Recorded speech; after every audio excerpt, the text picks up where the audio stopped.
안녕하세요.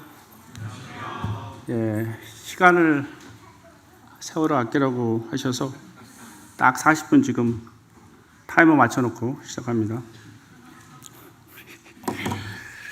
반갑습니다. 젊은 형제자매님들 앞에서 이렇게 서게 돼서 감회가 새롭네요. 청년들을 위한 WMC 집회에 제가 초청을 받은 것은 제가 영성이 있어서도 또 선교를 잘해서도 아닙니다. 그냥 선교지를 방문하는 학생들과 청년들을 잘 먹이고 잘 재워서입니다. 이 캄보디아라는 곳이 좀 특이해요. 한 번도 안 온 사람은 있어도 한 번만 오는 사람은 없어요. 참 특이하죠. 그래서 아마 여기 참석하신 형제 자매님들도 방문하실 기회가 있으리라 생각합니다. 저는 1986년에 구원받고 관악교회에서 고객님의 앱이 차단되었습니다. 이렇게 막 뜨네요. 신앙생활을 시작했습니다. 성남 송림고등학교 교사로 취직되어서 그 교사로 발령받아 간 이후에 송남 수정교회로 청거를 받아서 신앙생활을 하게 됐습니다. 여기 이제 송기서 형제님도 오셨지만 형제님 밑에서 배울 수 있었습니다. 이제 신앙생활하면서 안주하는 지체들의 모습을 보면서 제가 위기감을 느꼈습니다. 나도 안주하면 저렇게 될 수 있겠다. 왜냐면 만나서 교제하면 무슨 아파트를 어떻게 장만한다 이런 얘기만 하더라고요. 그래서 처음에 신앙생활 같이 했던 그런 지체들이 그렇게 반응하니까 나도 저렇게 살면 저런 생각을 하겠다는 생각을 했습니다. 그리고 물론 안주할 수 있는 상황이었어요. 교회에서 일꾼이었죠. 강단에 올라서 설교도 하고 있었고 사회적으로도 학교에서 인정을 받고 있었습니다. 이사장, 학교장 그런 훈화 같은 거 제가 다 담당했고 교지 담당했고요. 학교 신문 발간 다 담당을 했었습니다.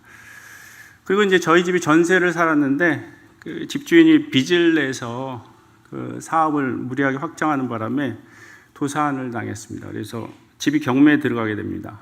은행이 1순위였고요. 저희가 2순위여서 전세금을 날릴 수가 없잖아요. 그래서 부득이하게 제가 경매에 입찰하게 됩니다. 3년 고생 끝에 그게 빨리 안 끝나더라고요. 낙찰될 것 같아도 금방 또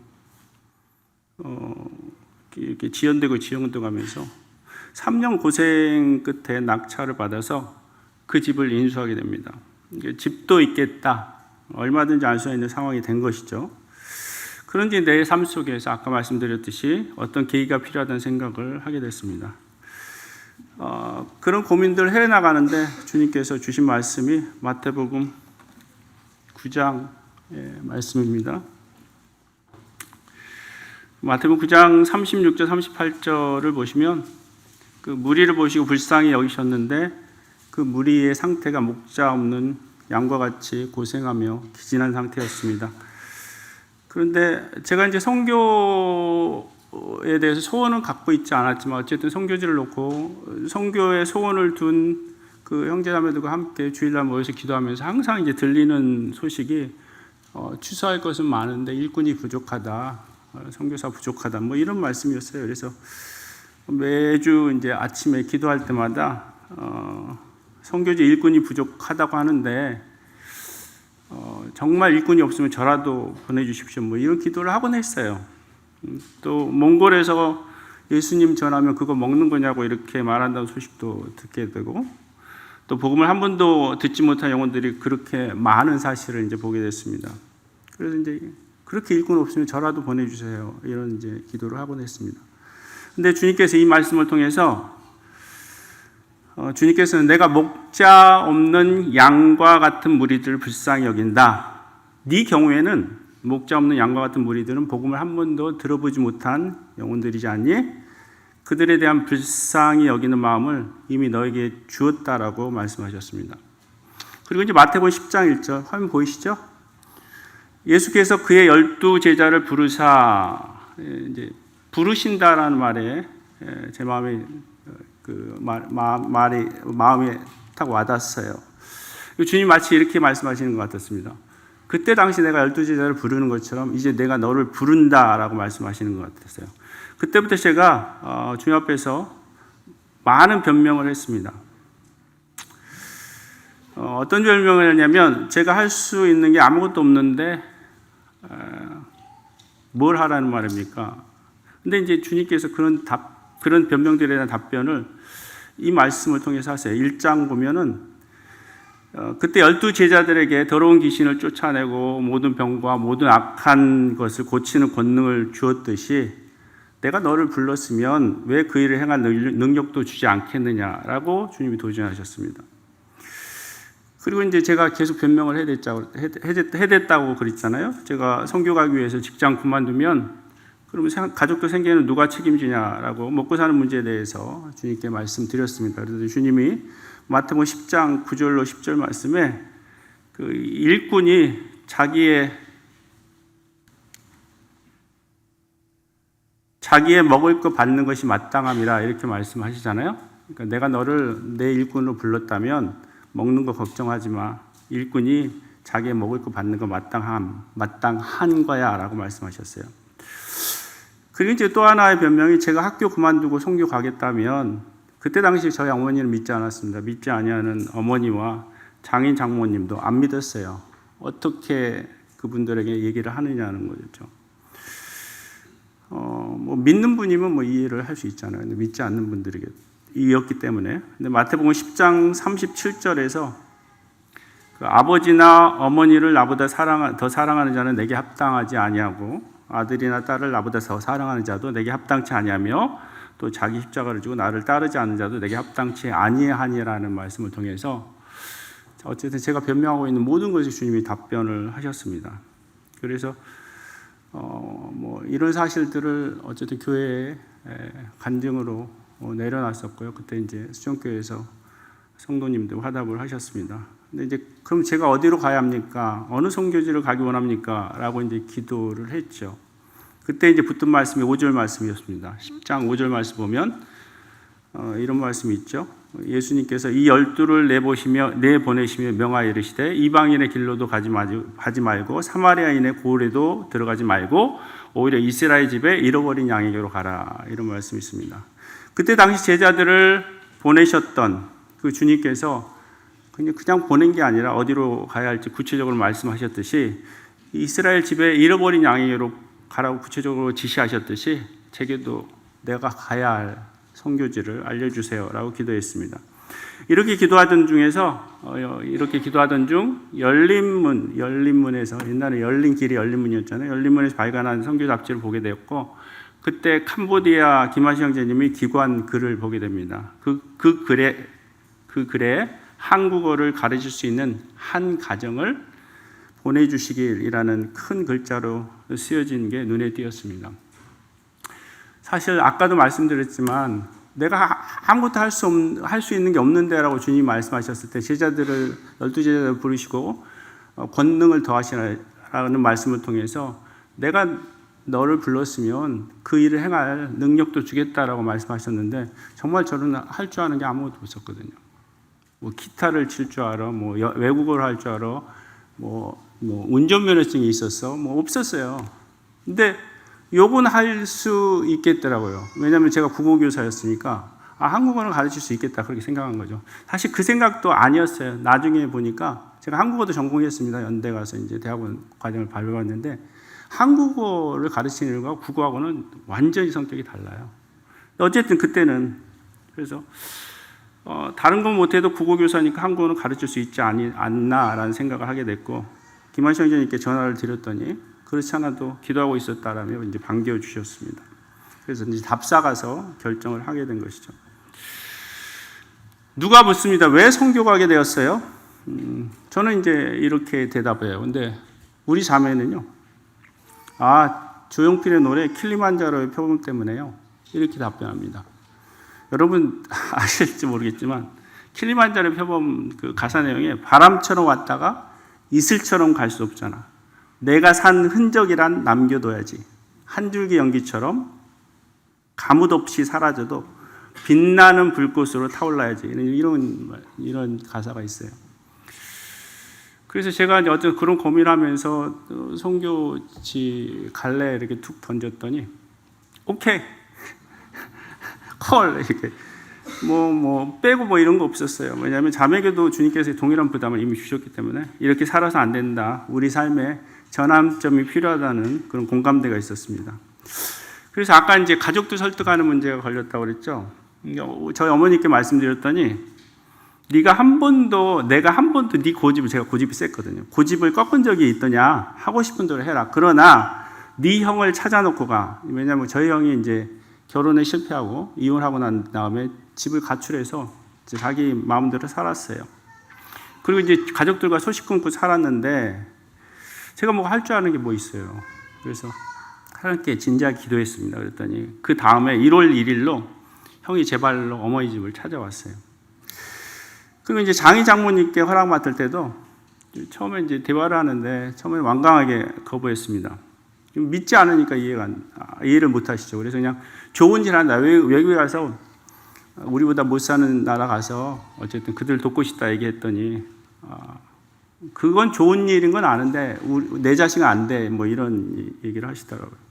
그래서 이제 말을 주고받고 하는데 처음에는 완강했죠. 근데 장모님이 뭐라고 말을 툭 던졌냐면 그래서 은진이 점을 보면 지금은 이제 예수님 믿으셨으니까 그런 짓 안 하지만 옛날에 점을 보면은 해외에서 살 팔자라고 나오곤 했대요. 이상하다 생각했대요. 그러더니 어머니께서 팔자대로 살게 합시다. 그렇게 얘기하니까 장인어른도 그래? 그래야지? 그래서 생각보다 쉽게 승낙을 했어요. 참 그런 일이 있었습니다. 그래서 1997년 10월 성남수용교회에서 파송받아서 캄보디아에 선교사로 가게 됩니다. 1997년 프놈펜에서 그때부터 이제 3년 동안 있으면서 가나안 기술학교에서 한국어를 가르쳤습니다. 근데 가봤더니 한국 선교사 가정만 해도 30가정이었고 프놈펜에서는 복음을 활발하게 선교사들이 전하고 있는 그런 상태였어요. 그래서 복음이 전해지기 어려운 지역으로 갔으면 했습니다. 그때는 이제 시안이 너무 불안해서 사람들이 지방으로 가지 않았어요. 그리고 자녀 교육 문제가 걸렸기 때문에 다 프놈펜에 있었습니다. 그래서 다른 지역을 이제 물색을 했죠. 2000년도에 캄보디아 전역을 돌면서 지역을 물색하다가 답사사 시므리브에 갔을 때 주님이 주신 말씀이 118편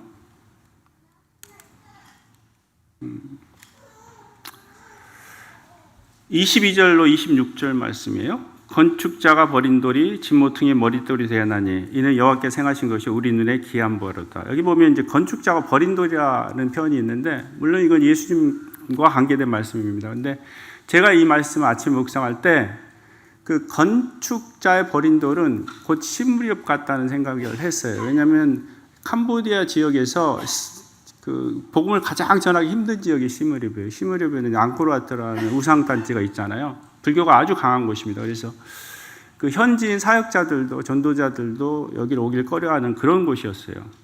그건 마치 비유코 때 건축자가 버린 돌과 같았죠. 근데 주님이 신기하게 그 집 모퉁이에 그 돌을 머릿돌이 되게 하셨다는 이런 표현들 보면서 제게 한 가지 소원이 생겼었어요. 그때 당시. 이 버려진 것 같은 이 시므리업이 캄보디아 기독교사에서 어떤 획을 긋는 그런 귀한 장소가 되게 해주십시오라는 기도를 했었습니다. 근데 이제 뒷말씀이 이는 여호와께서 행하신 것이 우리 눈에 귀한 바라고 말씀하시고 또 여호와의 이름으로 오는 자가 복이 있다 이렇게 말씀하시면서 우리가 여호와의 집에서 너희를 축복했다 이런 말씀들을 해주셔서 위로를 하셨습니다. 격려를 해주셨어요. 그래서 시엠립으로 이사를 했습니다. 그리고 교회 개척을 했습니다. 서멀 형제하고 여기 보이는 이 형제 가정이 서멀 형제 가정입니다. 15년 동역을 했습니다. 시엠립에서만 지금도 계속 교제권 가운데 있으니까 횟수를 따지면 28년 교제를 한 거죠. 그래서 지금은 하면 하고 알아듣는 사이예요. 마음이 통하는 사이입니다. 그래서 주님께서 어쨌든 제 삶 가운데 제 선교 삶 가운데 가장 큰 축복, 가장 큰 은혜를 꼽으라면 저는 좋은 형제 만난 거라고 생각을 해요. 신실한 형제 만나서요. 같이 동역하고 있습니다. 이 일화가 있어요. 전주 기린노교에서 그 주일학교 교사 강습을 왔었거든요. 근데 어머니가 위독하다는 소식을 듣고도 가질 못했어요. 왜냐하면 그 행사가 끝나야 되니까 못 가고 있었는데, 이제 행사 마지막 날 형제님이 쉬어가라고 이제 한 사람 한 사람씩 시키는데, 성모 형제가 마이크를 잡고 그런 얘기를 해요. 조영재 너무 고맙다. 분명히 어머니가 위태하다는 거 알면서도 안 가고 자리를 지켜준 데 대해서 너무 고맙다, 이런 표현을 하는데 제가 울먹였습니다. 너무 제 마음을 알아준 데 대해서 참 감격이 있었습니다. 자, 여기 보시면 그 타일이 있는데 예배당 타일이 다 올라왔죠. 이게 이제 코비드가 캄보디아에 심각하기 바로 직전 사건이에요. 되게 큰 공사를 했어요. 다 어쨌든 깨고 걷어내고 다시 이제 작업을 했습니다. 예배당뿐만 아니라 이렇게 예배당뿐만 아니라 그 밑에 주방하고 그 식사하는 장소까지 다 걷어내고요, 다 깨고 부엌까지 다 이렇게 작업을 했어요. 근데 워낙 서머 형제가 이제 꼼꼼하니까, 흰옷 입은 형제예요. 서머 형제가 꼼꼼하니까 솔선수범해서 그 일들 다 했으니까. 그리고 이제 시무리브 교회의 형제자매들은 일당백입니다. 자매들이 특별히 일 잘해요. 저는 저리 가랍니다. 저는 일 못하는데 자매들이 참 노가다 잘합니다. 그래서 이것들을 하면서 밤낮 했습니다. 그래서 이렇게 새롭게 단장을 다 해놨어요. 예배당까지. 근데 이제 저도 그냥 있을 수 없어서 이제 도우러 갔었거든요. 근데 이제 노가다 안 한 사람이 평생 이제 펜만 만진 사람이 노가다 하려니까 너무 힘들어요. 그러니까 밑에서 그 시멘트를 다 지고 와서 거기 2층 예배당에 올라와서 다 시멘트 개 갖고 이제 다시 날라주고 이러는데 막 입에서 진짜 신내가 났어요. 너무 힘들었는데 못 도운다는 말도 못하고. 그래서 이제 내일도 와야 되나 하는 생각하니까 그냥 앞이 깜깜해요. 어떡하냐. 안 온다는 소리도 못하고. 그래서 어쨌든 집에 갔습니다. 근데 바로 다음날 다행히 소니금 지역에 코로나 락다운이 걸렸어요. 2주간 못 가게 됐거든요. 그리고 이제 락다운이 풀렸어요. 그래서 이제 가야지 했는데 시엠리 지역에 또 락다운이 2주 걸렸습니다. 한 달간 그래 버리니까 공사가 다 끝났어요. 그래서 제가 피할 길이다라는 생각을 했죠. 자, 2015년에 10월에 저희가 손익군 교회를 개척하게 됩니다. 이거는 이제 시무력 교회의 그 주일학교 하는 장면이거든요. 그리고 이제 시무력 교회는 이제 그 축구부가 4팀이나 있어요. 여성부, 그다음에 청년 1, 2부, 유년부까지 해서 4팀이 있는데 잘합니다. 그래서 대항전에서 항상 1등하고 그래요. 워낙 이제 축구들을 좋아하니까. 그리고 이렇게 이제 크리스마스 행사로 가장 큰 행사인데 한 200명 꽉 차요. 어쨌든 선물 교환하고 이런 이제 공연해서 하면 사람들이 꽉 차게 옵니다. 근데 신기한 건 그 다음 주에 한 명도 안 와요. 그래서 이렇게 이제 음식도 아주 풍성하게 해서. 그래서 우리 형제자매들 참 그런 거 보면 대견한데, 왜 음식 막 준비하다가 자기 공연할 때 되잖아요. 공연할 때 되면 또 딱 2층에 손싸같이 지어가서 딱 공연하고 또 내려와서 식사 준비하고 이렇게 잘 해냅니다. 지금까지.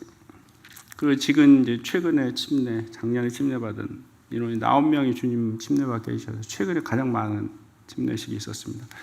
근데 이제 이분이 그 르와타니 자매라고 한국 형제하고 결혼해서 부산 연제교회에 있다가 그 황규성 형제님 지금 개척한 금정교회, 왜냐하면 황규성 형제님이 중매를 놨거든요. 그래서 거기 이제 가게 되는데 이분이 어쨌든 캄보디아 가정치고는 되게 그 부녀 간의 관계가 남달랐어요. 그런 가정을 본 적이 없어요, 사실. 근데 이 집은 좀 독특했어요. 근데 이제 그 딸이 이제 교회 나와서 구원받고 나서 이분도 나왔어요, 교회를 처음에. 근데 이제 침례식을 소닉군교회하고 시무룩교회하고 연합으로 했는데 이제 저희도 이제 침례받을 대상자를 데리고 이제 갔습니다. 근데 이제 침례하기 전에 질문들을 해요. 질의응답을 쭉쭉 던지는데 침례 대상자한테. 근데 이분이 엉뚱한 대답을 하더라고요. 그래서 이거 아니다라는 생각이 들어서 제가 이제 캔슬을 시켜버렸어요. 그냥 퇴짜를 놔버렸죠.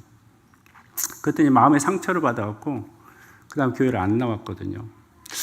근데 이제 까입에 가서 한참 지났죠. 까입에 가서 이제 제가 개척하러 까입에 가서 놓고 이분을 위해서 기도하면서 주님이 어쨌든 부담을 주셨어요. 그래서 시무리에 갈 기회가 있어서 가서 신방을 갔습니다. 그때 마침 이제 김병호 형제님 오셔서 같이 모시고 갔었는데, 그래서 제가 그때 얘기를 했어요. 그때 제가 이렇게 퇴짜 나서 서운하시냐고 했더니 눈물을 글썽이면서 막 그러시는 거예요. 그래서 죄송하다고. 네. 근데 다시 교회를 나오시겠냐고. 나오면 내가 하나 약속을 하겠다고. 이제부터 주일날 빠지지 않고 계속 나오시면 제가 약속 하나 하겠다고 했더니 뭐냐고 그래서 딸 보고 싶죠, 한국에. 제가 딸 보러 한국을 모시고 가겠다고 그랬어요. 그랬더니 이제 좋아하고 그다음부터 진짜 잘 나오셨어요.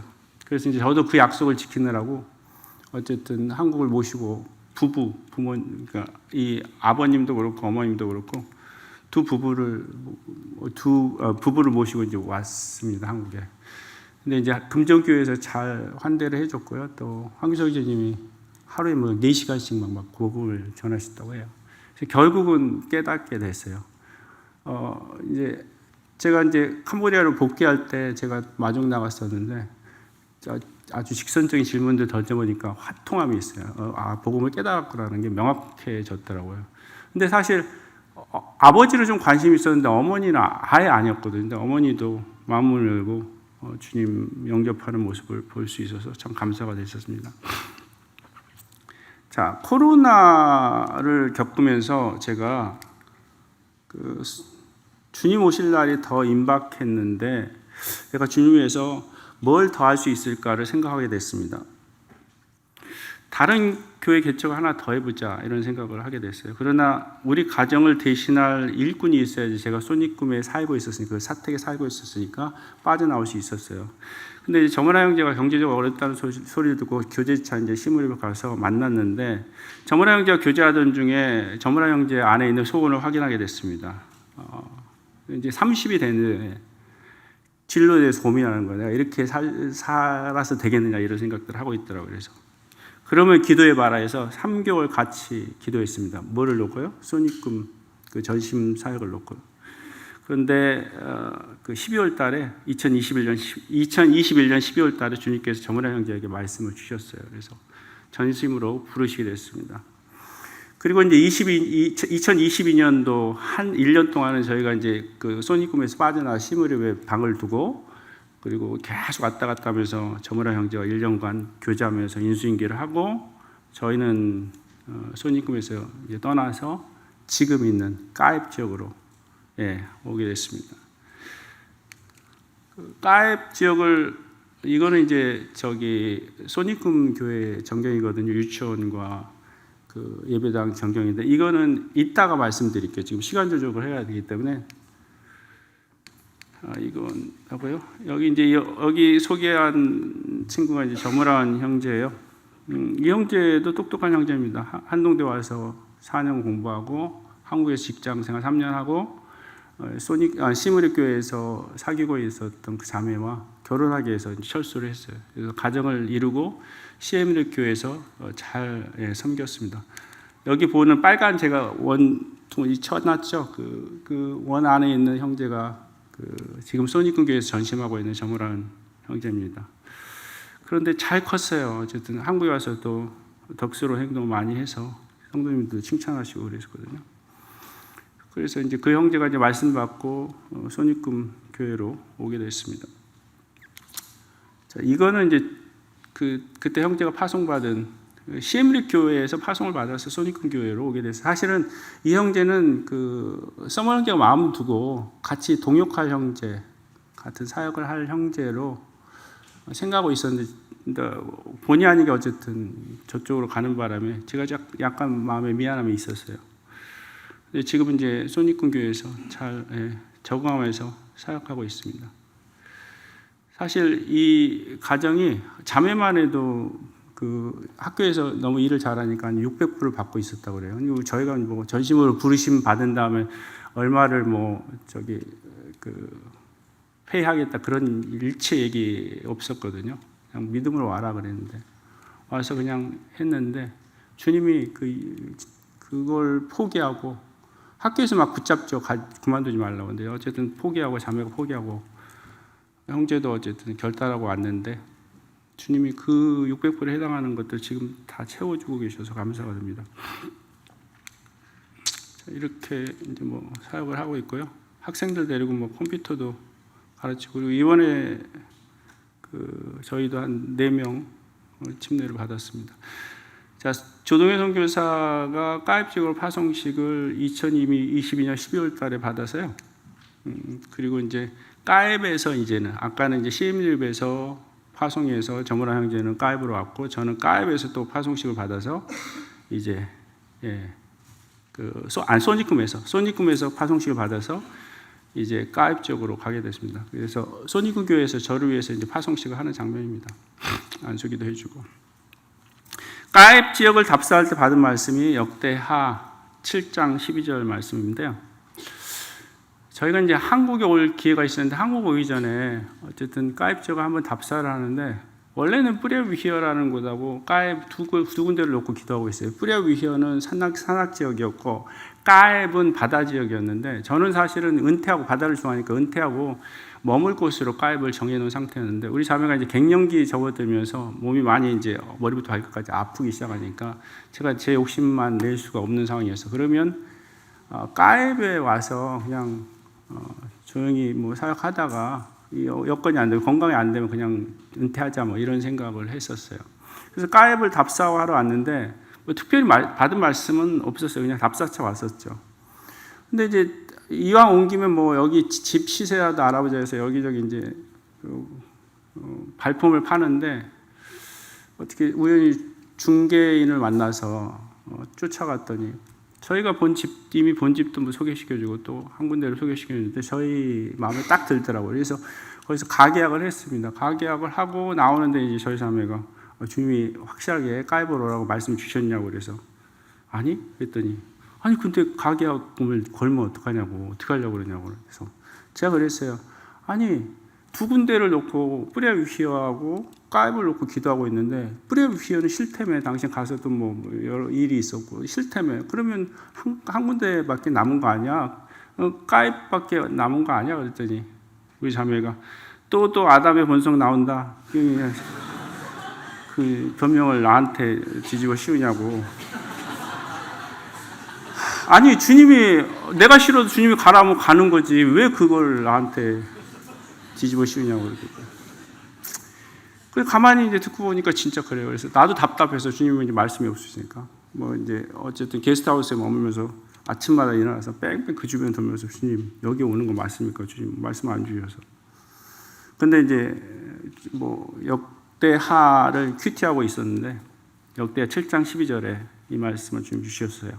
밤에 여호와께서 솔로몬에게 나타나사 그에게 이르시되 내가 이미 내 기도를 듣고 이곳을 택하여 내게 제사하는 성전을 삼았다. 이곳을 택했다. 물론 솔로몬에게 하신 말씀이에요. 근데 그때는 이 가입이라는 것을 제사하는 성전을 삼았다라고 말씀을 하시는 거예요. 그래서 이제 이 말씀 묵상할 때 로마서 15장 말씀이 떠올랐어요. 로마서 15장 16절 말씀 보면 이 은혜는 곧 나로 이방인을 위하여 그리스도 예수의 일꾼이 되어 하나님의 복음에 제사장 직분을 하게 하사 이방인을 제물로 드리는 것이 성령 안에서 거룩하게 되어 받으실 만하게 하려 하심이라 이런 말씀이 있는데 제사하는 제물 성전을 삼았는데 그 제사가 사실은 로마 15장에서 밝혀준 바와 같이 이방인을 제물로 드린 거예요. 이방인들이 회심해서 복음 전해서 회심하면 그 이방인이 하나님께 드릴 제물이 되는 거잖아요. 제사가 뭐겠어요? 제물 드리는 건데.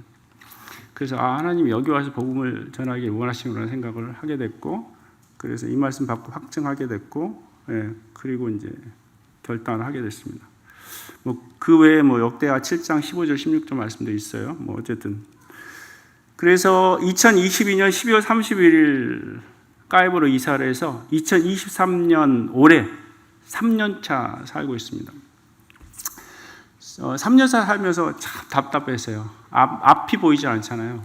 옛날에는 그래도 서머진 형제나 제임스 형제, 전문화 형제하고 같이 동역을 했는데, 이제는 저 혼자 이제 나왔잖아요. 저 혼자 떨어진 상태였고, 현지인 동역자 없이 사역하려니까 너무너무 힘들어요. 그리고 되어지는 건 아무것도 없고. 근데 이제 어쨌든 주님의 은혜로 여기 이제 저희가 땅을 하나 살았는데, 그 땅 바로 앞에 그 학교가 고등학교도 있고 대학교 전문대학이 있어요. 시골 지역에 이렇게 큰 전문대학이 왜 생겼는지 모르겠지만, 어쨌든 그래서 여기 들어가서 청년들 만나서 복음 전하면 참 좋겠다 이런 생각을 하고 있습니다. 그리고 이 학교에 세종학당이 세워져서 제가 거기서 어쨌든 학생들 접하면서 복음을 전했으면 하는 소원도 있고요. 그리고 이제 이 영혼들은 집주인하고 저기 맨 오른쪽에 있는 친구가 이제 빤냐라고 하는 친구인데, 첫 열매예요. 첫 열매인데 이 친구가 괜찮았는데 그 처갓집에서 차를 한 대 사줬는데 그 차 가지고 그 손님들을 실어 나르는 그 일을 하게 됐어요. 그다음에 그 돈 버는 것에 정신이 팔려갖고 몸이 안 나와요. 그래서 지금 프놈펜에서 어쨌든 손님 받아서 시방으로 이렇게 다니는 것 같아요. 그리고 여기는 제가 말씀드린 이제 부지인데, 갈레메 형님들이 오셔서 성남 수정교회 형님들입니다. 오셔서 이제 보고 가셨어요. 그리고 이미 그 디자인은 다 돼 있습니다. 그 조용갈 형제님이 성남 수정 출신인데 그 형제님이 이미 다 하셨어요. 그래서 제가 형제님 저 돈 없어요. 그랬더니 저는 저 할 일만 합니다.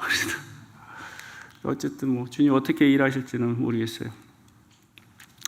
자, 이런 상황이고요. 아까 이제 저희가 스킵한 게 있는데, 그게 이제 소니금 지역 개척인데요. 그걸 좀 말씀드리고 마치겠습니다.